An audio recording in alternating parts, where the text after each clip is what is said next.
Lumabas sa House Committee report na may pananagutan si dating Justice Secretary at ngayon Senadora Leila de Lima sa paglaganap nga ng illegal drug trade sa New Bilibid Prison. Narito ang report ni Nel Maribuhok.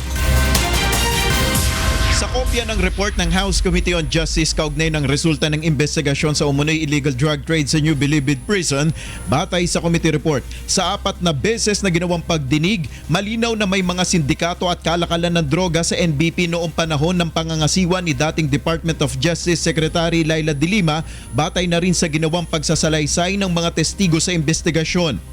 Hinihimok rin ng komite ang DOJ na gumawa ng malalimang investigasyon sa naging papel ni De Lima sa NBP drug trade.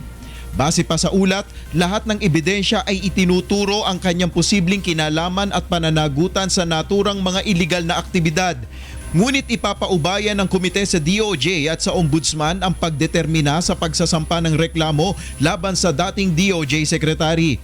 Hinimok rin ng House Justice Body ang Justice Department na gawing basihan ng mga naging testimonya ni dating Bureau of Corrections Officer in Charge Rafael Ragos na una nang umamin sa kanyang partisipasyon sa Bilibid drug trade upang maihabla ang ibang mga opisyal at personalidad na sangkot sa issue.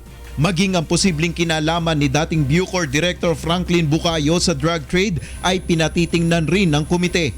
Ipinauubayan na rin ng House Committee on Justice sa DOJ ang investigasyon sa posibleng pananagutan ng ibang opisyal ng NBP, mga superintendents at jail guards na base sa mga naging testimonya ng Bilibid inmates na may posibleng pananagutan rin sa iligal na gawain sa pambansang kulungan.